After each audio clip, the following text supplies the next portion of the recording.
विद्यार्थ्यांनो, आतापर्यंत आपण नाम, सर्वनाम, विशेषण, क्रियापद या शब्दांच्या 4 जातींची माहिती मिळवली।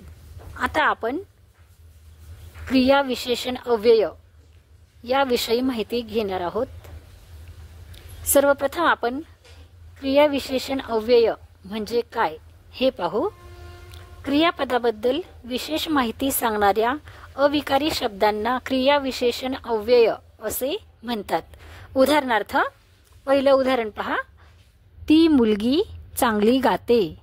2 तो मुलगा जलद चालतो। 3 साहिल आत्ता आला। या ठिकाणी बघा, गाते, चालतो, आला हे क्रियापद आहे, पण गाण्याची क्रिया कशी झालेली आहे? चांगली। चालण्याची क्रिया कशी झालेली आहे? जलद। येण्याची क्रिया कशी झालेली आहे? आत्ता। म्हणजेच या ठिकाणी चांगली, जलद, आत्ता हे शब्द क्रियापदाबद्दल विशेष माहिती सांगतात, म्हणून यांना क्रिया, विशेषण, अव्यय असे म्हणतात। आता क्रिया, विशेषण, अव्ययांचे काही प्रकार आहेत, त्यामध्ये आपण पहिला प्रकार अभ्यासू। पहिला प्रकार आहे कालवाचक क्रिया, विशेषण, अव्यय। ज्या वेळेला क्रिया घडण्याची वेळ दर्शविली जाते किंवा काळ दर्शविला जातो, म्हणजेच ही जी अव्यय आहेत ती क्रिया घडण्याची वेळ किंवा काळ दाखवतात, म्हणून त्यांना कालवाचक क्रिया, विशेषण, अव्यय असे म्हणतात। आता या ठिकाणी काही उदाहरणे दिलेली आहेत, लक्ष द्या। काल शाळेला सुट्टी होती। मी दररोज व्यायाम करतो। पूर्वी शिक्षक पागोटे घालत। तो वारंवार आजारी पडतो। या ठिकाणी होती, करतो, घालत, पडतो हे क्रियापद आहेत, परंतु ती जी क्रियापदे आहेत किंवा जी क्रिया घडलेली आहे ती घडण्याची वेळ या ठिकाणी दाखवलेली आहे। आता या ठिकाणी पहा, होती हे क्रियापद आहे, पण केव्हा? काल। करतो, पण केव्हा व्यायाम करतो? दररोज।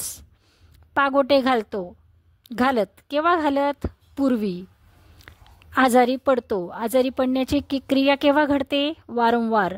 म्हणून या ठिकाणी काल, दररोज, पूर्वी, वारंवार हे जे विशेषणे आहेत यांना कालवाचक क्रिया, विशेषण, अव्यय असे म्हणतात।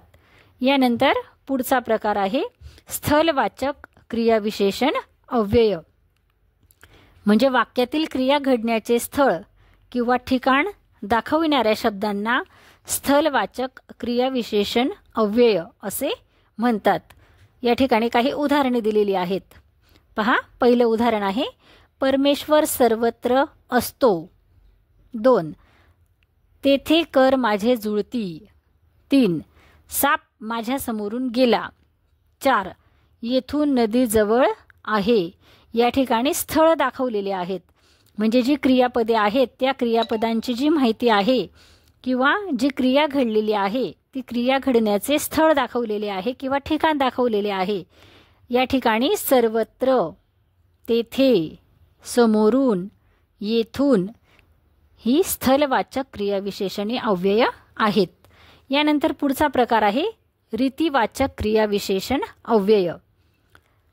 क्रिया कशी घडते हे दाखविणारे जे अव्यय असतात त्यांना म्हणतात रीतिवाचक क्रिया, विशेषण, अव्यय।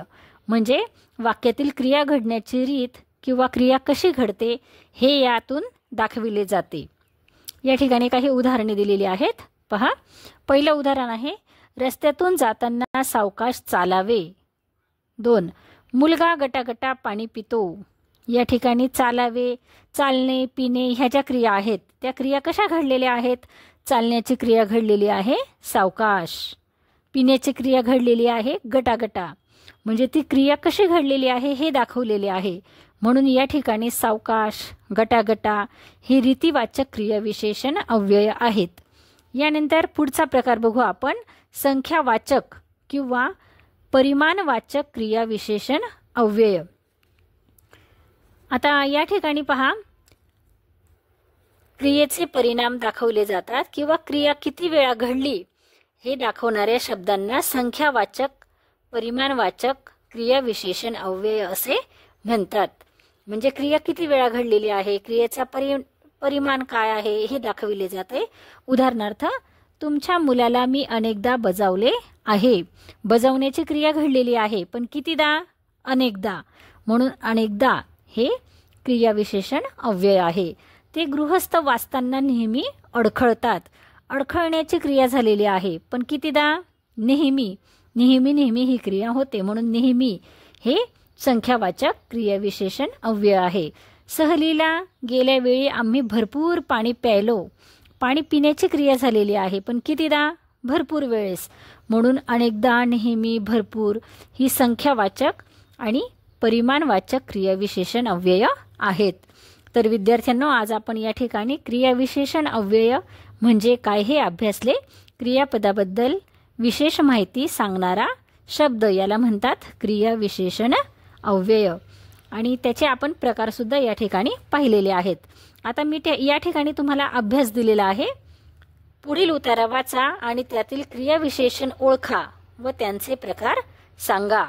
या ठिकाणी मी तुम्हाला उतारा वाचून दाखवते आणि उतार्यातील क्रियाविशेषण तुम्हाला ओळखायचे आहेत.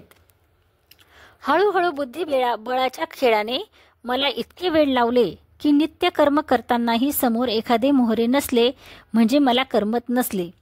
जेवताना समोर मोहरी दिसावी म्हणून मी रोज उदबत्ती लावून जेवावयास बसू लागलो.